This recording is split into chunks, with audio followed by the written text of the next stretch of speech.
잠깐 기도하겠습니다. 주님, 우리의 죄악을 위하여 십자가에 피 흘려 주시고 우리를 구원하신 그 크신 은혜와 사랑을 감사합니다. 그 하나님의 사랑이 주님의 말씀을 통하여 우리의 심령 가운데 부어지고 하나님의 말씀이 생명으로 우리의 심령 가운데 심어질 수 있도록 이 시간을 축복하여 주옵소서. 부족한 종이 주의 말씀을 대언할 때 저의 모든 부족함을 감추어 주시고 주님의 말씀이 빛으로 드러나게 하옵소서. 예수님의 이름으로 기도합니다. 아멘.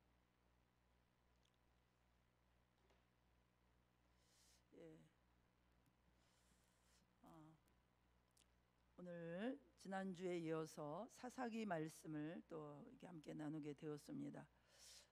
여러분이 아시는 대로 사사기는 우리가 잘 아는 바와 같이 왕이 없기 때문에 자기 생각에 옳은 대로 행하는 그런 시대였습니다. 왕도 없고 또 제대로 된 제사장도 없고 정말 엉망진창이 된 세상, 무질서한 세상, 이것이 사실은 마귀가 꿈꾸는 세상이고 그로 인하여 치른 대가는 실로 무시무시했습니다. 오늘 본문 내용은 사사기의 결론 부분이면서 또 부록 부분에 해당하는 그런 내용입니다. 사사기는 크게 세 부분으로 나눌 수가 있는데요. 그 구조를 살펴보면 첫째는 1장부터 3장 6절까지가 서론 부분이고요. 3장 7절부터 16장 마지막 절까지가 이제 하나님께서 세우신 12명의 사사와 관련된 내용입니다. 앞으로 주님께서 또 허락하시면 또 이 12사사에 관한 말씀을 나눠볼까 생각 중입니다. 기도 중입니다. 그리고 세 번째 마지막 부분은 17장부터 21장까지 결론 부분이면서도 부록으로 볼 수 있습니다. 이 17장부터 21장까지 여러분들이 말씀을 읽어보면은 두 사람의 그 레위인이 등장하고 하나님이 거룩하게 구별하여 세우신 이 레위인과 관련해서 하나님의 백성들의 종교적인 타락상과 윤리적인 타락상을 우리에게 가르쳐 보여주고 있습니다. 오늘 본문 사사기 17장 우리가 읽은 말씀은 매우 개인적인 이야기로 시작합니다. 그렇지만은 이 이야기는 개인적인 이야기를 떠나서 당시 이스라엘 전체의 영적 상태를 그대로 보여주는 거울과 같습니다. 6절 말씀이 사사기의 핵심 구절인데 사사기 전체에 걸쳐서 여러 번 반복됩니다. 그때에 이스라엘에 왕이 없었으므로 사람마다 자기 소견에 옳은 대로 행하였더라 라는 말씀이죠. 곧 하나님을 왕으로 모시지 않는 삶의 결과는 사람마다 자기 소견에 옳은 대로 행하는 것이었습니다. 오늘날도 그렇습니다. 우리가 하나님 말씀이 절대적인 기준이 되지 못하면은 우리 생각, 우리의 경험, 우리의 감정을 기준으로 신앙생활을 할 수밖에 없습니다. 오늘 본문 17장 전체는 6절 말씀을 중심으로 1절로 5절과 또 뒷부분 7절로 13절 이렇게 두 부분으로 나누어질 수 있어요. 그래서 1절로 6절 부분을 쉽게 우리가 요약한다면 이스라엘 백성들의 죄, 오늘날로 말하면 우리 성도들의 영적인 상태를 보여주고 있습니다. 그리고 뒷부분 7절로 13절은 당시 레위인, 그러니까 지금으로 말하면 목회자의 영적 상태를 우리에게 보여주고 있습니다. 자, 그러면 첫째로 우리가 성도들의 영적 상태에 대해서 오늘 이 미가의 가정을 통해서 우리가 한번 살펴보겠습니다. 자, 1절 말씀에 에브라임 산지에 미가라 이름하는 사람이 있더니 그랬습니다. 에브라임 지역에 살고 있는 미가라고 하는 사람이 등장하고 있는데요. 이 미가라는 사람은 에브라임 지파인 것 같습니다. 이 미가라는 이름의 뜻은 누가 하나님과 같은가? 아주 신앙적인 이름입니다. 이름 뜻이 참 좋습니다. 하나님이 최고다. 누가 하나님과 같은가? 하나님을 찬양하는 이름이 미가라는 이름의 뜻입니다. 2절을 가서 보면요, 우리 2절 말씀 한번 다시 한번 읽겠습니다. 시작.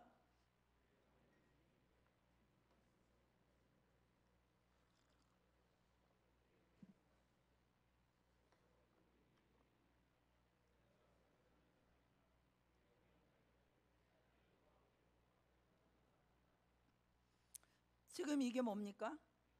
그러니까 미가라고 하는 사람이 어머니 돈을 은 1,100을 훔쳤다는 것이에요. 여러분, 은 1,100이면요 엄청난 겁니다. 그 당시로는 100년치 연봉입니다. 삼손 이야기에 보면은 블레셋 5방백이 들릴라에게 그 한 방백당 각각 은 1,100을 주기로 했던 것을 볼 때 한 나라의 왕이 줄 만큼의 큰 돈이었습니다. 그런데 그 큰 돈을 아들이 훔쳤단 말입니다. 자기 어머니 돈을. 이것은 하나님의 계명을 어기는 것이기도 하고 윤리적으로 도덕적으로도 옳지 않은 것입니다. 자, 그런데 어머니가 그 큰 돈을 잃어버리니까 어떻게 했습니까? 자기 재산을 훔쳐간 도둑을 저주하게 됩니다. 그리고 2절에 보면 재밌어요. 아들 미가 귀에다가도 말씀하셨다, 이런 이야기를 하는 걸 볼 때 어머니는 아마 아들 미가가 훔친 것을 심중으로 알았나 봅니다. 아들 미가 귀에다 대고 미가가 듣도록 저주를 한 것입니다. 그랬더니 그게 좀 마음에 걸렸던가 봐요. 그러니까 어떻게 말합니까? 엄마 촉이 뛰어나구만. 내가 훔친 거 알고 있구먼. 그래서 엄마 내가 훔쳤어요, 이실직고 하고 돈을 다시 엄마에게 돌려주게 됩니다. 그랬더니 그 어머니가 어떻게 합니까? 2절에 그 미가 어머니 행동을 한번 보십시오. 그 아들이 주니까 그 어머니가 이르되 내 아들이 여호와께 복받기를 원하노라. 내 아들이 여호와께 복받기를 원한대요. 여러분, 당시 사사시대에도 하나님의 율법을 지키는 것이 요구되는 그런 시절이었어요. 그 어머니는 하나님의 이름을 부르며 복을 빌었지만은 실제 행위는 율법을 정면으로 어기는 것이었습니다. 율법을 어긴 아들과 이것을 아무렇지도 않게 생각하는 어머니의 모습을 보면서 당시 신앙의 모습이 얼마나 참담했구나라는 사실을 생각하게 됩니다. 지금 미가가 회개한 겁니까? 미가는 회개하지 않았습니다. 어머니가 어떻게 해야 돼요? 하나님은 출애굽기 20장 말씀에서 우상 만들지 말고 그것들에게 절하지 말라 명령하셨잖아요. 그러므로 이 율법을 어긴 이 미가 아들을 하나님 앞으로 끌고 나와서 하나님 앞에 속죄제를 드려야 함에도 불구하고 어머니는 죄의 무서움을 모른 채 아들이 하나님께 복받기를 원한다, 이런 말도 안 되는 이야기를 하고 있습니다. 이 가정의 신앙적인 모습이 너무나도 충격적이지 않습니까? 자기 아들을 변화시키려고 하지 않았어요. 전혀 그렇지 않았어요. 돈을 훔치는 도둑질을 한 거고 하나님 십계명을 범한 거잖아요. 미가의 행동은 너무나 불경스러운 것이고 이스라엘에서 끊어짐을 당해야 되는 죄를 지은 것입니다. 그런데 지금 그들은 저주나 복 이런 거에만 지금 매여 있습니다. 하나님의 뜻에 따른 자신의 행동에 변화 없이 오직 복받기만을 바라며 신을 구하려고 하고 있는 그런 모습입니다. 여러분, 기복주의라는 것이 뭐냐면요, 나 자신의 변화 없이 자기 죄에 대한 회개와 성찰과 변화 없이 복만을 구하는 것입니다. 이게 기복주의예요. 3절을 또 보겠습니다. 3절 다 같이 읽겠습니다. 시작.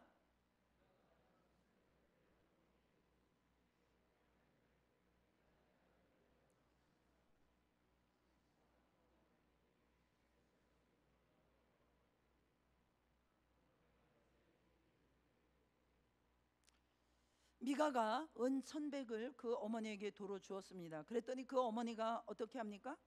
내가 내 아들을 위하여 한 신상을 새기며 한 신상을 부어 만들기 위해서 내 손에서 이것을 여호와께 거룩히 드리겠습니다, 이렇게 말합니다. 지금 말이 안 되는 소리를 하고 있어요. 지금 미가 어머니는요, 내 입으로 뱉었던 그 저주가 혹시 내 아들한테 오면 어떡하지? 이렇게 생각을 하고 있는 거예요. 그리고 미가도 역시 어머니가 뱉었던 그 저주가 내게 오면 안 되겠는데 라고 생각을 하고 있는 것입니다. 그러니까 어떻게 하는 것입니까? 자신의 변화나 회개가 없이 액땜을 하기 위해서 지금 뭐하고 있습니까? 하나님께 거룩히 드리겠다 말하면서 신상을 만들어서 저주를 막으려고 하는 것입니다. 여호와께 거룩히 드리겠습니다 해놓고 4절에 보니까 다 드린 게 또 아니에요. 은 200을 가져다가 은장색에게 주어서 한 신상을 새기고 신상을 부어 만들었다 그랬어요. 결국 나의 변화는 생각하지 않고 혹시 내 삶에 찾아오는 저주를 좀 막아봐야 되겠다라고 생각하는 그런 기복주의 신앙 형태를 가지고 있는 것을 볼 수 있습니다. 13절에도 가서 보면은 미가가 이르되 레위인이 내 제사장이 되었으니 이제 여호와께서 내게 복 주실 줄을 아노라 하니라. 결국 그들은 하나님과의 인격적인 관계가 전혀 아닌 것입니다. 오직 내 자신의 변화, 하나님과의 관계 이런 것은 관심 없고 복받기만을 원하는 것입니다. 하나님 말씀과는 상관없어요. 그저 복만 받으면 돼요.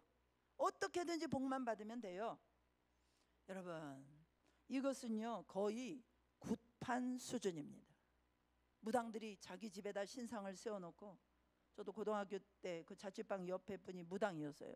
제 방 옆에 할머니가 그 좁은 방에다가 신상을 딱 세워놓고 아침과 저녁으로 기도를 드리시더라고요. 비나이다 비나이다 비나이다. 뭐 제가 새벽기도 갈 때 항상 그 무당 할머니도 일어나셔서 비는 것이에요. 이것과 별반 다를 게 없는 거예요. 샤머니즘, 기복주의 딴 게 아니에요. 나의 변화 상관없이 나의 필요만을 위해서 신앙생활 하는 것입니다. 종교생활 하는 것입니다. 그렇죠 여러분. 하나님을 섬기는 것은 좋은 일이지만 더욱 중요한 것은 하나님이 원하는 방법대로, 하나님이 일러주시는 방식대로 하나님을 섬겨야 하는 것입니다. 교회 안에서도 보면요, 야 이렇게 하면 복 준다 카더라. 그래서 헌금하고요, 그래서 순종하고요, 그래서 헌신하고요. 이렇게 하면 우리 자식이 복받아, 그래서 하고요. 이렇게 하면 저주 받을지도 모른대. 그냥 하나님의 말씀과는 상관없이 그냥 그렇게 축복만을 구하는 형태로 신앙생활을 하는 것이 너무나 많습니다. 5절 우리 다 같이 한번 읽겠습니다. 5절 시작.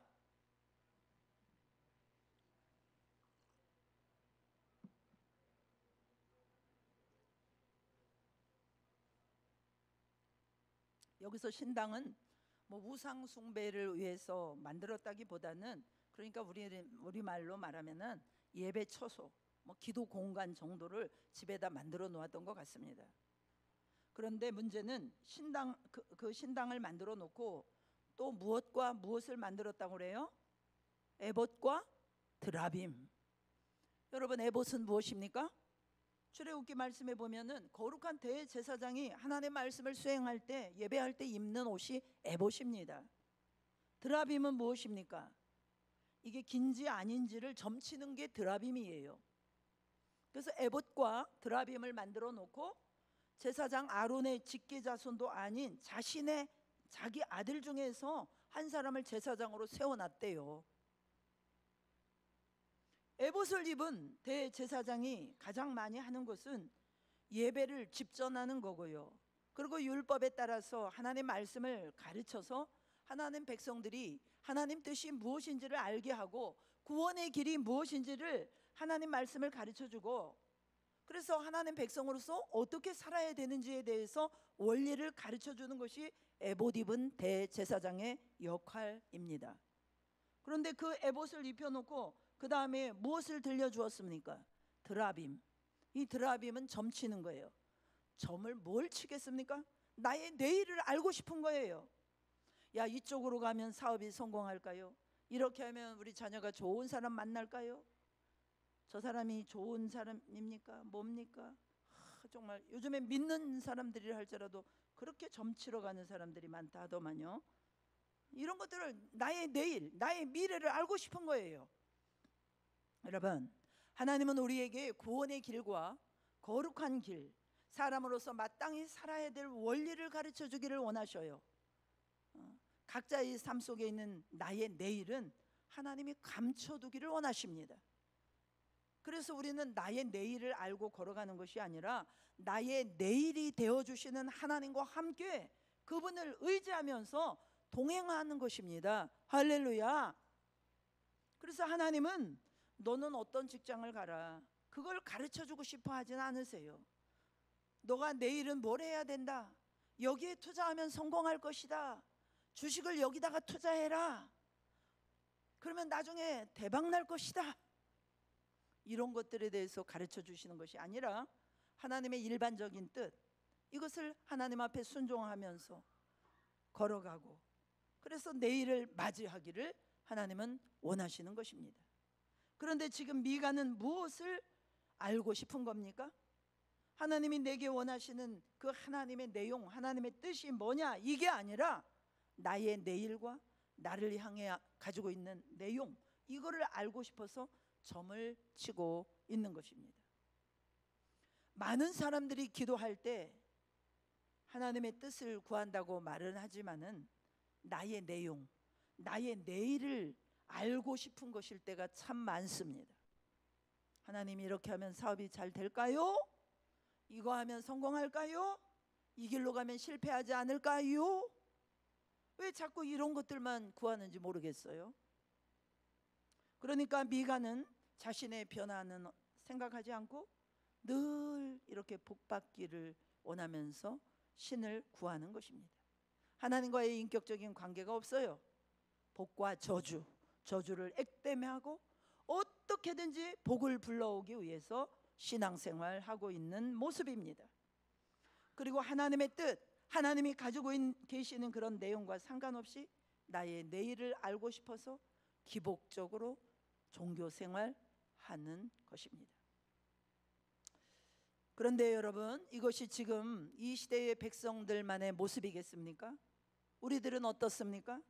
하나님께 기도하고 있는 모든 내용들 대부분이 하나님의 뜻을 구하고 있습니까? 중심으로 하나님의 뜻을 걸어가기 원하고 순종하기를 원한다면요, 하나님이 즉시 알려주십니다. 그런데 우리는 섞여 있어요. 내일을 계속 묻는 거예요. 지금 이 미가와 그 어머니를 통해서 보여지는 신앙 상태는 살아계신 하나님과의 인격적인 관계 속에서의 신앙은 아닙니다. 그냥 종교로 타락해 버린 것입니다. 무당이나 똑같은, 무당이나 똑같은 오직 복만을 구하는 기복적인 종교인 것입니다. 그리고 좀 전에 읽었지만 5절에 보면은 그 사람 미가에게 신당이 있었어요. 신당을 차려놨다고 그랬잖아요. 원래 하나님의 그 집이요, 에브라임 지역에서는 실로에 있었어요. 그러니까 이스라엘 백성들은 성전 중심이잖아요. 무슨 일이 있으면 실로에 모여라 이러잖아요. 한 곳에 모여서 예배하잖아요. 그런데 지금 자기 집에다가 신당 차려놓았다고 하니까요, 자기만의 예배 처소가 있는 거예요. 물론 나쁜 거는 아니죠. 그런데 거기에다가 그가 에봇과 드라빔을 만들고 한 아들을 제사장으로 세웠다는 거예요.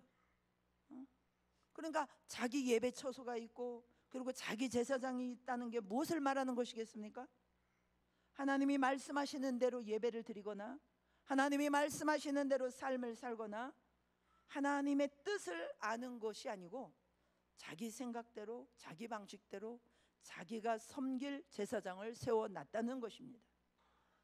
그러니까 사실 그가 듣는 음성은 여호와라는 이름으로 듣기는 하겠지만은 늘 자기중심적이고 늘 자기중심적이고 늘 자기를 위하는 그런 종교라는 것입니다.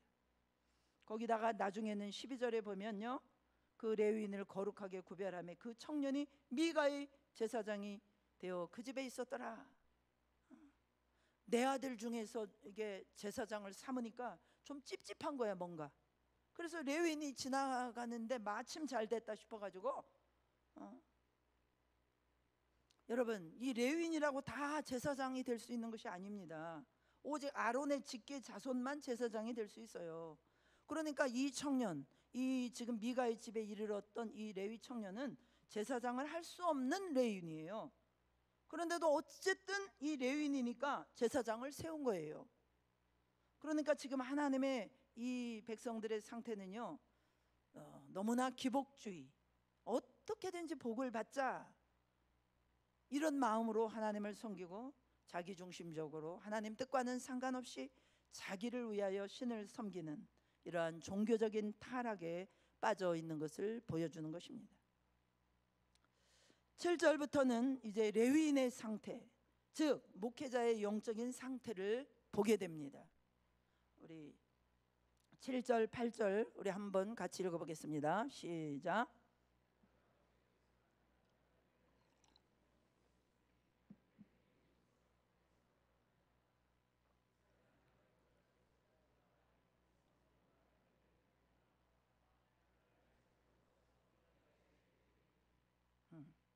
베들레헴에 살고 있던 한 청년, 이 레위인이 거주할 곳을 찾고자 막 저 북쪽 에브라임 산지까지 남쪽에서부터 온 것입니다. 레위인은 어떤 사람들이냐? 하나님께서 흩으신 사람들입니다.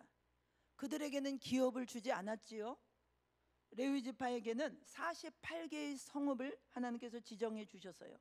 그래서 12지파 전역에 48개의 성읍을 고루고루 배치해 놓으면서 그 성읍에 흩어져서 살도록 했습니다. 그래서 이 레위인들을 통해서 하나님께서는 하나님을 예배하는 일을 이렇게 섬기고 이스라엘 백성들에게 하나님 말씀을 가르쳐주고 하나님 백성들의 삶 속에 깊숙이 들어가게 하셨습니다. 그래서 이 하나님이 정해놓은 48개 성읍에 가서 하나님을 잘 섬길 수 있도록 백성들을 도와주고 거기서 나오는 물질과 거기서 지정해 놓은 몫을 가지고 살아가는 사람들이 레위인입니다. 그러니까 이 레위인들은 기업을 추구하거나 물질을 추구하는 사람들이 아니에요. 하나님이 백성들을 통해서 주시는 것만, 그것만큼만 가지고 살아가야 돼요. 그래서 백성들이 하나님을 섬기고 하나님께 드리는 거, 뭐 소산의 11조라든지 첫열매라든지 헌물이라든지 이런 거를 백성들이 드리면 하나님께서 지정해 놓으신 그런 어떤 몫이 있어요. 그래서 그것을 가지고 이 레위인들이 먹고 사는 것입니다. 그러니까 그들은 기업이 없이 하나님께서 주시는 것을 먹고 살도록 되어 있는 사람들입니다. 그러니까 이 48개 성읍의 형편이 다 다를 것입니다. 그런데 레위인들은 거기 가서 이들을 풍성하게 해주고 이들을 살게 함으로써 이들이 사는 삶을 통해서 내가 사는 것이, 이것이 레위인으로서 사명자로서 사는 삶인 거예요. 이 48개 성읍을 지정하셨기 때문에 이 사명자들 레위인들은 그곳에서 살아야 합니다. 그런데 그곳으로 갔을 때 어떤 그 성읍은 잘 사는 동네도 있을 것이고 또 어렵게 사는 공주 같은 곳도 있을 것이고 또 돈 많은 저기 경기도 어디 저쪽에 부천도 있을 것이고 그래서 풍성한 곳도 있을 것이고, 그러면은 레위인들은 어쨌든 거기 가서 그들을 살려놓아야 되는 거예요. 그래서 그들이 하나님께 드리는 것을 가지고 나도 사는 것입니다. 이것이 레위인들이 사는 삶의 방식이어야 합니다. 그런데 오늘 본문 8절에서 이 레위인, 이 청년이 거주할 곳을 찾고자 하여 라는 말이 나옵니다. 레위인이 지금 거주할 곳을 찾는데요, 베들레헴에 있다가 떠나서 막 돌아다니다가 에브라임 산지까지 옮겨오고 마가의 집에 이르게 되었다라는 것입니다. 그러니까 하나님께서 지정해 놓으신 그곳을 떠나서 에브라임 산지로 왔다는 거예요. 그런데 왜 왔을까요? 17장 10절 오늘 본문 10절에 보면요, 미가가 그에게 이르되 네가 나와 함께 거주하며 나를 위하여 아버지와 제사장이 되라. 내가 해마다 은열과 의복 한 벌과 먹을 것을 주리라 하므로 그 레위인이 들어갔더라. 이 레위인이 움직인 이유는 딱 한 가지입니다. 먹고 살기 위해서입니다. 미가가 지금 뭐 하는 겁니까? 지금 청빙을 하는 거예요. 이 레위인 청년한테 가장 먼저 언급한 게 뭐예요? 내가 해마다 은 10과 의복 한 벌과 먹을 것을 주겠다. 야, 일단 먹고 자고 사택도 제공해주고 내가 너 월급 줄게. 은 10개를 연봉으로 주고 말이야, 보너스로 의복 한 벌도 줄 테니까 우리 집에 아예 상주하면서 살면서 때에 따라서 나를 위해서 좀 복을 빌어주라. 이렇게 청빙을 한 거예요. 그랬더니 미가의 집에 들어간 레위인이 오케이 그러고 얼른 들어간 것입니다. 여러분, 제사장은요 어떤 한 개인이 소유할 수 있는 구조가 아닙니다. 그냥 제사장을 소유해가지고 제멋대로 야 이때 좀 제사 지내줘, 이렇게 해줘, 저렇게 해줘, 나를 위해서 이렇게 기도해줘, 이게 아니에요. 제가 어이없는 이야기를 얼마 전에 들었습니다. 개를 키우는 어떤 분이 개가 죽었는데 목사님을 불러다가 장례를 치렀다고 합니다. 또 이런 이야기도 있어요. 시골에서 돼지 새끼를 낳게 되면 새벽 2, 3시에 목사님을 불러가지고 이 돼지 새끼가 잘 나오도록 기도를 요청하신답니다. 이게 뭡니까? 이게 믿음 있는 행동처럼 기도도 요청하고 이렇게 보이지만 이게 자기를 위한 거 아닙니까? 나를 위해서 교회 다니는 거예요. 그러니까 나에게 교회가 유익이 되지 않으면 가차없이 떠나는 것입니다. 성경을 왜 읽느냐? 하나님의 뜻을 알고 순종하기 위해서 읽는 게 아니에요. 나를 위해서 읽는 거예요. 내가 좋아하는 말씀만 빨간 줄로 쭉쭉 줄쳐놓고 쏙쏙 그 말씀만 빼먹는 거예요. 말씀을 읽다 보면요 가슴을 찌르고 아프고 쓰고 나는 이 말씀은 싫어, 이렇게 내치고 싶은 말씀도 있어요. 또 부끄러운 말씀도 많습니다. 얼굴을 뜨겁게 하는 말씀도 있습니다. 설교를 듣다 보면은 나를 보고 하는 것처럼 들리는 것도 있고요. 그래서 기분이 나쁠 수도 있고요. 심지어는 화가 나고요. 억울하기도 하고요. 마음이 아플 수도 있습니다. 여러분 말씀 들으면서 억울한 적 없으십니까? 그러나 그것은 나를 힘들게 하는 말씀으로 보이지만 여러분 나를 살리는 말씀인 줄로 믿으시기 바랍니다. 그런데 그런 말씀에는 귀를 닫아요. 왜 그렇습니까? 기분이 나쁜 것입니다. 말씀을 들으면서도요 입 나오시는 분들 계시죠. 여러분 말씀에 그렇게 써 있으면 그게 맞는 겁니다. 믿습니까? 말씀이 그날 그 시간에 나에게 들려서 나를 아프게 하면 그것은 기분 나쁜 소리가 아니라 나를 살리는 레마의 말씀입니다. 그리고 제사장을 어떻게 개인이 소유합니까? 굶어 죽어도 어떤 한 사람의 제사장이 되어서는 안 되는 거예요.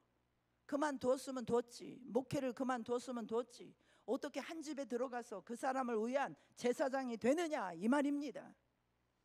어떻게 교회가, 어떻게 신앙이라는 것이 어떤 한 사람을 위해서 존재하고 어떤 정권을 위해서 존재하고 어떤 지도자를 위해서 존재하고 어떤 가정만을 위해서 존재하고 어떤 그룹만을 위해서 존재합니까? 내 입맛 따라서 쫓아다니고 있고 연예인 콘서트 이렇게 쫓아다니듯이 이렇게 예배를 드려서는 안 되는 거예요.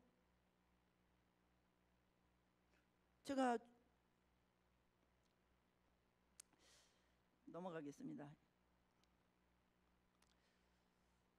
멀쩡하게 교회를 다니고 뭔가를 하고 있지만 입으로는 주여 주여 침을 튀면서 말하지만 그 속에는 나를 위해서, 내 자식을 위해서, 내 자존심을 위해서, 내 자존심을 위해서, 내 자존심을 위해서 내 마음속에 우상을 만들어 놓고 끊임없이 이것을 채우기 위해서 그 나의 욕심을 향하여 나아가는 그런 신앙생활 할 수 있습니다.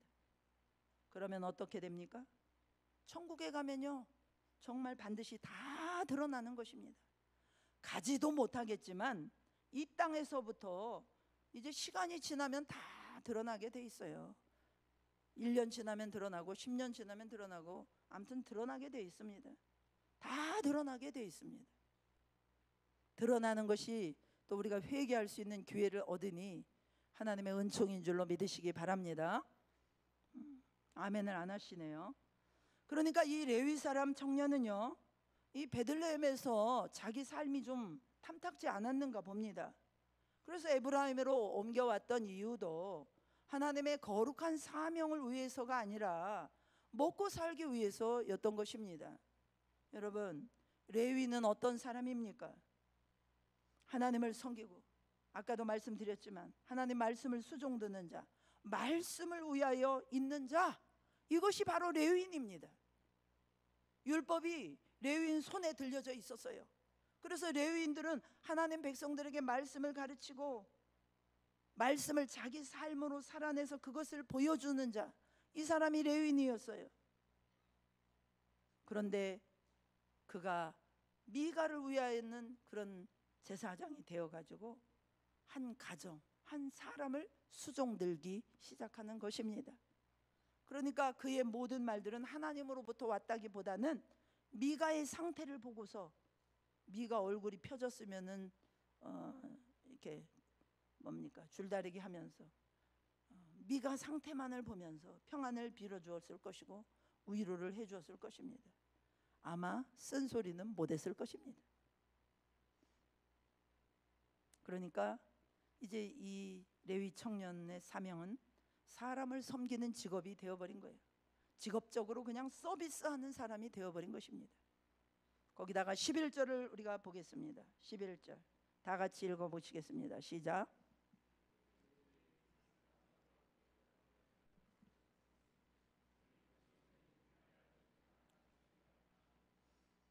아버지와 제사장이 되라.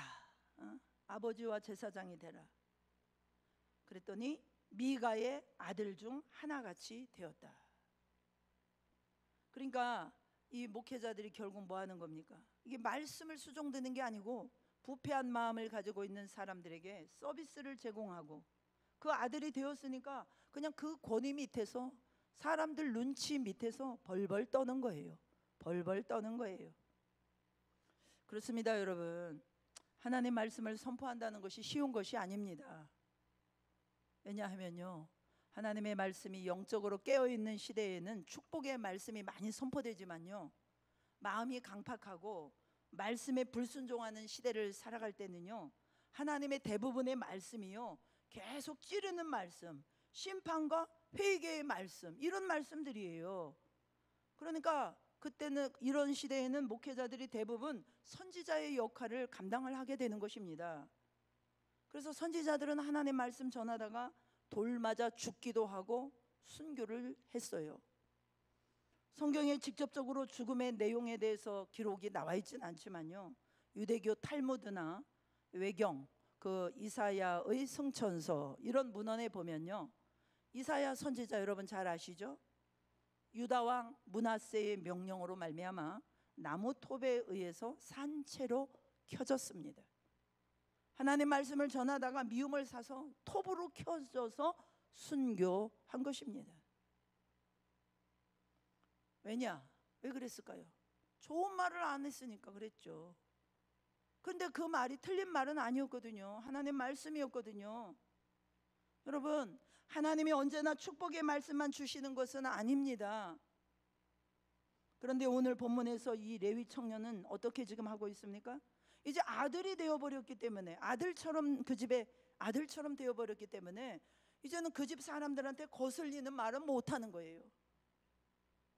그러니까 요즘 목회자들 가운데서도 보면은요, 교회를 운영하는 거나 또 하나님 말씀 전하는 거에 있어서 사람들이 지금 어떤 것을 원하고 있는가, 여기에 초점이 맞춰집니다.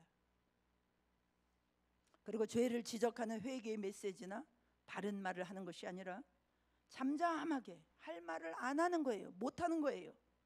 절대로 쓴소리는 못 하고요, 사람들에게 거슬리지 않을 말만 골라서 하는 것입니다. 저도 이 말씀을 얘기하다 보니까 회개가 됩니다. 설교문을 작성할 때 단어 선택에 있어서도 정말 우리 성도들이 이 단어를 쓰면은 굉장히 기분 나빠하겠지? 지워요. 지워요. 회개합니다. 그러니까 그들은 결국은 삭슬받고 일하는 직업이 되어버렸고요. 거기다가 사람들에게 종속되어서 사람의 눈치를 보고 하나님의 뜻을 전하지 못하는 거짓말하는 그런 목회자들이 되어버렸다라는 것입니다. 말씀을 정리하겠습니다.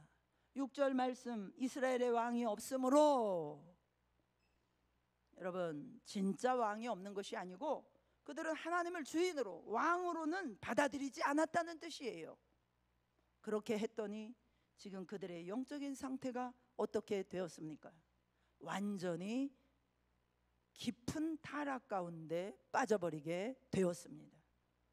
미가라는 그 이름, 여호와 같은 이가 누군가, 이렇게 멋진 이름을 가지고 있었지만 이름과 걸맞지 않는 삶을 살아가게 된 것입니다.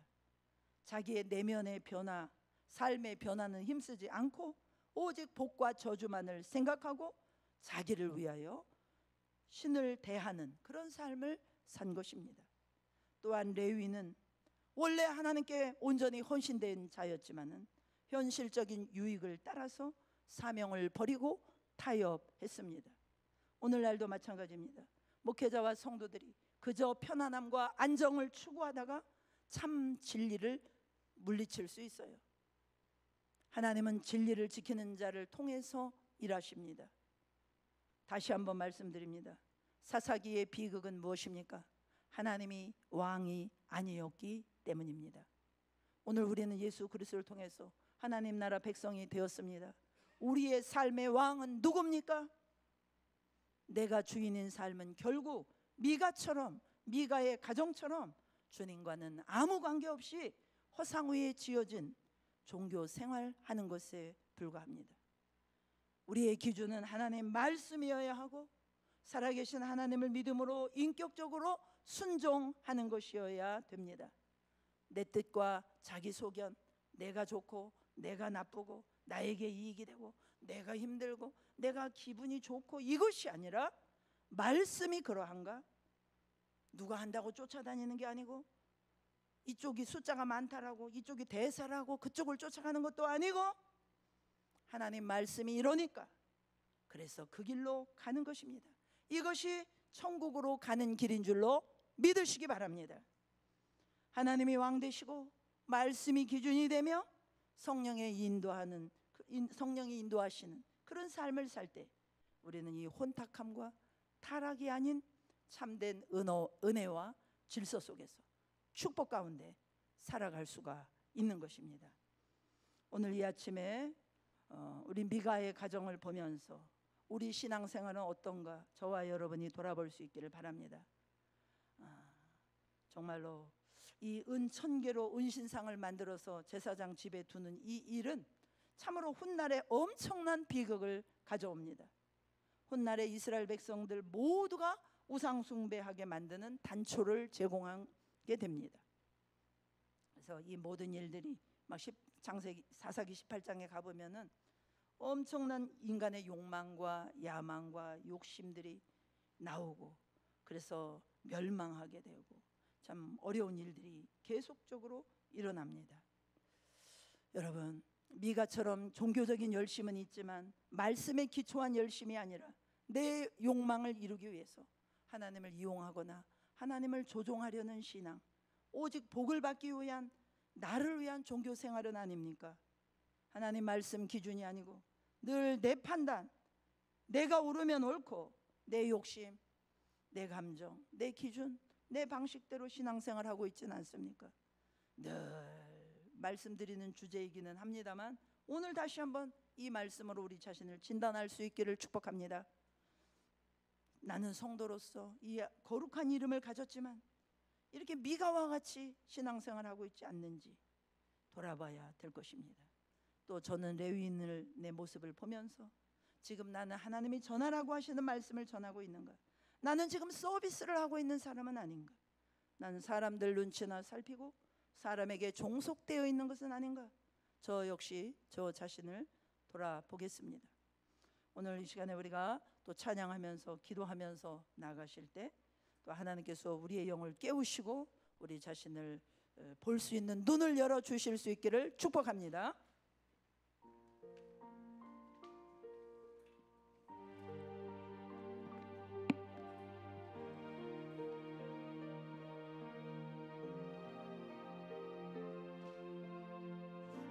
주님 다시 오실 때까지 나는 이 길을 가리라. 좁은 문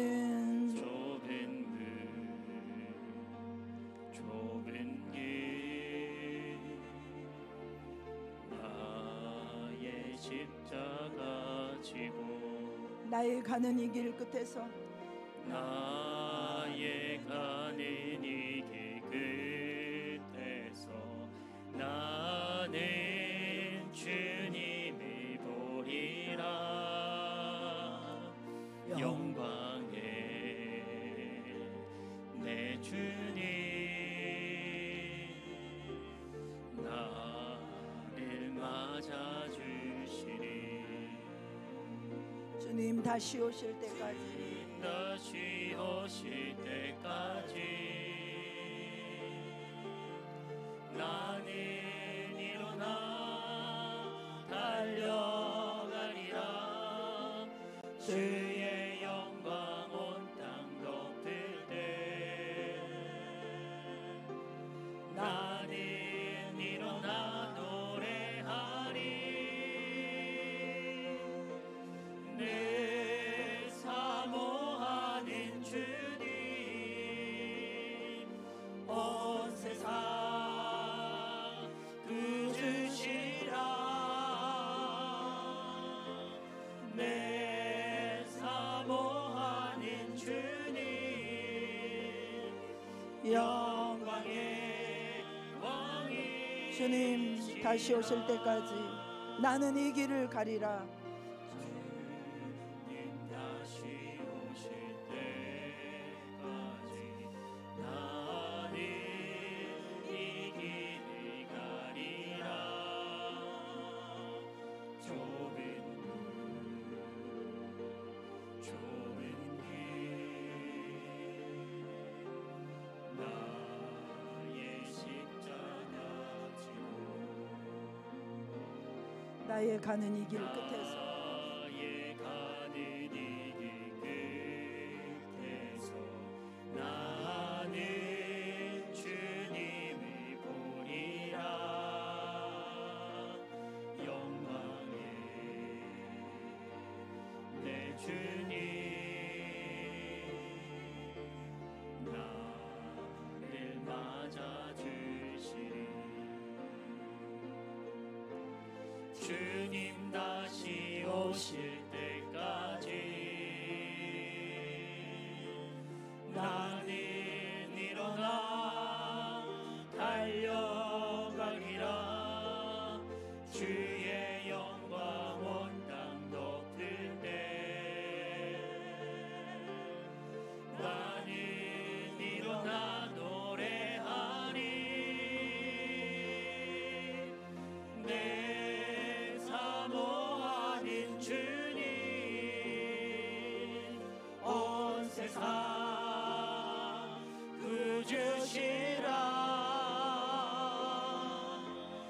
내 사모하는 주님 주님 다시 오실 때까지 나는 일어나 달려가리라. 할렐루야. 주님 다시 오실 때까지 나는 일어나 달려가리라. 주의 영광 온 땅 덮을 때 나는 일어나 노래하리. 내 사모하는 주님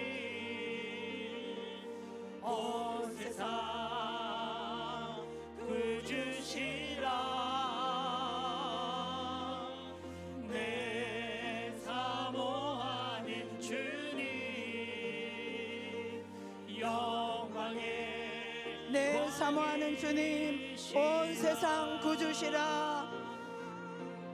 내 사모하는 주님, 온 세상 구주시라. 내 사모하는 주님, 영광의 왕이시라. 이 시간에 우리가 오늘 말씀을 기억하면서 하나님 앞에 기도하며 나가기를 원합니다. 하나님, 또 미가의 가정의 그 신앙의 모습을 통해서 우리가 고쳐야 될 것은 무엇입니까? 우리의 신앙의 상태는 어떻습니까? 성령 하나님, 우리를 비춰주시고 우리가 하나님 앞에 겸비하며 회개하며 고치며 정말 하나님의 얼굴을 구하며 나가는 주님과의 인격적인 관계가 이루어지는, 살아계신 하나님과 동행하는 그런 삶이 회복될 수 있도록 기도하시고, 또 이제 6.3 조기 대선을 위하여 정말 정직함과 깨끗한 정치할 수 있는 하나님이 기뻐하시는 지도자를 세워 주시옵소서. 다 같이 기도하시겠습니다. 할렐루야. 하나님 감사드립니다. 아버지 하나님, 그렇습니다. 아버지, 주님이 내 삶의 왕이 되고 주인이 되지 않다면은 하나님, 정말로 우리는 아버지 이렇게 깊은 타락 가운데 종교인으로 전락할 수밖에 없다는 사실을 이 미가의 가정의 삶을 통하여 보게 하심을 감사드립니다. 하나님, 내 소견대로가 아니라 하나님의 말씀의 기준을 밀어내고 여전히 정말 나 자신을 위하여 내 생각대로, 내 생각에 옳은 대로 아버지 하나님을 섬긴다고 주님을 부르지만은 주님의 뜻과는 상관없이 아버지 종교적인 생활했던 것, 아버지 회개하고 돌이키기를 원합니다. 하나님, 아버지 우리를 불쌍히 여겨 주시옵소서. 아버지 우리를 불쌍히 여겨 주시옵소서. 아버지 우리를 살려주시옵소서. 우리를 살려주옵소서. 우리가 더 이상 진리에서 떠나가지 않게 하여 주시옵소서. 하나님의 말씀의 기준을 버리지 않게 하여 주시옵소서. 진리에서 떠나지 않게 하여 주시옵소서. 아버지 오직 축복만을 구하는 기복신앙에 머무르지 않게 하여 주옵소서. 내가 어떤 불이익을 당한다 할지라도, 내가 어떤 억울함을 당한다 할지라도 하나님의 말씀이면 순종하고 가겠습니다. 하나님의 말씀이면 순종하겠습니다. 하나님, 우리가 결단하고 돌이키며 하나님 다시 한번 주님의 얼굴을 구하며 나가기를 원합니다. 하나님의 역사하여 주시옵소서. 하나님, 우리를 살려주시옵소서. 우리의 영혼을 살려주시옵소서. 우리의 영혼을 살려주시옵소서. 우리의 영혼을 살려주시옵소서. 우리가 사망의 잠을 자지 않도록, 하나님의 말씀을 밀어내지 않도록, 하나님의 말씀을 붙잡을 수 있도록, 하나님의 말씀 앞에 우리 자신을 굴복시킬 수 있도록 하나님, 우리를 살려주시옵소서. 우리를 살려주시옵소서. 우리를 살려주시옵소서. 우리를 살려주시옵소서. 하나님, 이 나라가 아버지 하나님의 조기 대선 가슴 아픈 선거를 치르게 되었습니다. 하나님 아버지, 이 나라를 불쌍히 여겨 주옵소서. 하나님의 부르심이 있는 나라인 줄로 믿습니다. 하나님의 은총이 거둬지지 않게 하여 주시옵소서. 이 나라를 살려주시옵소서. 마른 뼈와 같은 이 땅 위에 하나님의 생기가 들어오게 하여 주시옵소서.